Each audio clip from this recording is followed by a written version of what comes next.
স্বামীর সংসার ছেড়ে যদি কোনো স্ত্রী চলে যায় তাহলে তার জেল হবে 7 বৎসরের।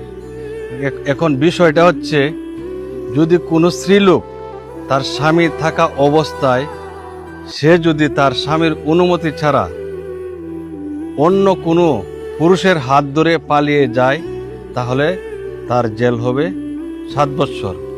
মামলা হবে পেনাল কোড 494 দ্বারা।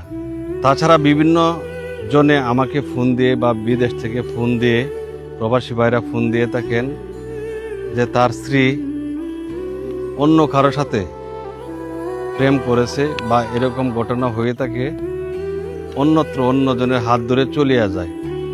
তখন চলে যাওয়ার পর সে জিডি করেছে অথবা মামলা করেছে। পরবর্তীতে জানতে পারলাম সে আমাকে ডিভোর্স দিয়েছে, মানে ওই লোককে ডিভোর্স দিয়েছে। কিন্তু দেখা যায় ওই স্ত্রীলোক যেদিন চলে গেল ওই দিন ওই স্ত্রীলোক 1 দিন বা 2 দিন পর তার স্বামীকে ডিভোর্স দিয়েছে। কিন্তু আইন অনুযায়ী ডিভোর্স কার্যকারী হয় 90 দিন পর। আপনার স্ত্রী আপনাকে না জানিয়ে চলে যাচ্ছে, পরবর্তীতে আপনাকে তালাক দিচ্ছে, তাহলে 7 বৎসরের জেল হবে।